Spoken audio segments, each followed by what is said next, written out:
Man, oh man, I love this move. I love this move more than Jordan, who is a Falcons fan. I love this move more than Jake, who's probably, he roots for the Dolphins, but he roots for the Atlanta teams, right? I love this move more than both of them combined, and they're not here to talk about their opinion, but I know them, and I know Jordan wasn't particularly happy about the deal. Now, what the heck am I talking about? Kirk Cousins is going quarterback and former quarterback of the Minnesota Vikings for 6 years. He played very well. He became very lovable during that quarterback series with Patrick Mahomes and Marcus Mariota on the TV show. Everyone loves Kirk now. And now he is going to Hotlanta. He's going to play for the Atlanta Falcons for 4 years and $180 million. And I like it. I don't like what they're doing with receiver. We'll get to that in a little bit, but I really do like it. You're the Atlanta Falcons. You're looking around, and 2016 happens. Matt Ryan was a very good quarterback, but 2016 happens, and you lose the Super Bowl at 28-3. It's very unfortunate. However, how the heck did you get to the Super Bowl in the first place? You got there by MVP level quarterback play in Matt Ryan. You got there. Yes, the defense was good. Vic Beasley had that amazing season in 2016, but that's how you get there. That's how you were competitive with Julio Jones and all that, right? With Matt Ryan, and you stayed competitive with Matt Ryan. I know the later years got a little suspect, but Matt Ryan still kept you in games at least. And the last time you made the playoffs was 2017. Now, 2017, as hard as this is for me to believe, was 7 years ago now. So we got to get back. Desmond Ridder, I thought was an interesting draft pick in the third round, but he's a third round quarterback. You have no ties to him. And by the way, it turns out that they did just trade him to the Arizona Cardinals. So Desmond Ridder is gone, which makes sense. He would not start for a long, long time in Atlanta. But Desmond Ridder was a nice idea, right? But he doesn't suit the Atlanta Falcons. First of all, he needs to sit a little more. Like, he's got talent, but he makes way too many mistakes. I think he could be an NFL quarterback, but if he sits behind in Arizona for a little bit and learns behind Kyler Murray, we'll see what happens with that, right?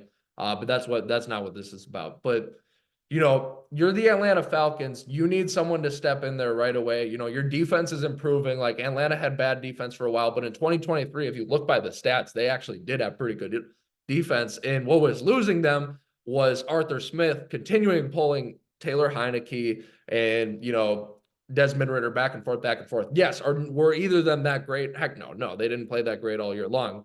But Arthur Smith, you got to choose your guy. But anyways, all those guys are gone, so it's irrelevant. Arthur Smith and all of them are gone. You've got the former Tampa Bay Buccaneers head coach, who is the Falcons again? Oh, Robert Morris. I know Morris is the last name, but anyways, he's back with the Falcons. I have some questionable things about that too. But nevertheless, Kirk Cousins is good enough to lead this team to the playoffs. That is what I'm trying to say most of all. Especially if the defense even plays as half as good as they did last year. Kirk Cousins puts up the yards. He doesn't get the respect. He throws 30 touchdowns a year, which is not easy to do. Like, if a quarterback throws that once in a while, that's good. Kirk Cousins will do that almost every single year. Yes, there's the clutch factor, and I completely get that, which is why he might not be on a Matt Ryan level right away, leading the Falcons to the Super Bowl, playing MVP numbers. But he's good. He's really good. And if you're the Falcons, yes, he's 4 years, $180 million, right? And that's the biggest knock I keep hearing on him. Whoa, the contract's ridiculous. Yes, the contract is expensive, but it's not ridiculous. Otherwise, okay, well, what other quarterback are you going to sign? Marcus Mariota? Gardner Minshew? Do you think they're leading you to the playoffs? That's what, and that hurts to say about Mariota as a Titans fan, but it's true. Come on, we got to face reality. Kirk Cousins, Russell Wilson, even, he's past his prime. He's not going to do anything with the Steelers. Kirk Cousins was the only quarterback in free agency, you can make the case with Justin Fields with a trade, that was going to potentially lead the Falcons to the playoffs, which is where they want to go so bad. So you bring in Kirk Cousins, he's going to put up good numbers, so that's why you have to pay him that much. That's what I was getting at. That's why you have to give him the 4-year, $180 million contract. Is he going to be productive all those 4 years? Maybe. 4 years isn't that long. He's 36. He could play till 40 and then retire. Is he going to be? Yeah, but could he not be productive? Sure. Maybe he's only great for 2 years and then he starts to fall off. That's possible. Not everyone's a Tom Brady, especially since Tom Brady had that offensive line. But wouldn't you take those 2 years if it's a Falcons? Isn't it better than being 7-10?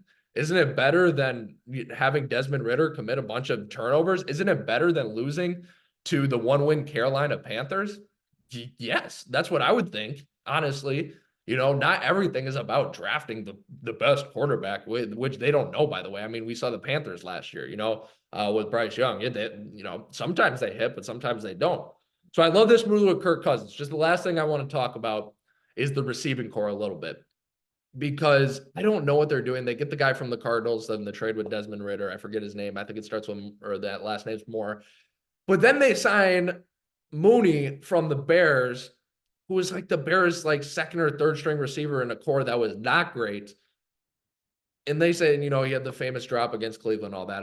That was a bad drop, but it's right. But he was shaky in general. So they go out and they sign him. I think it's 3 years, 300 or three. I keep saying 100.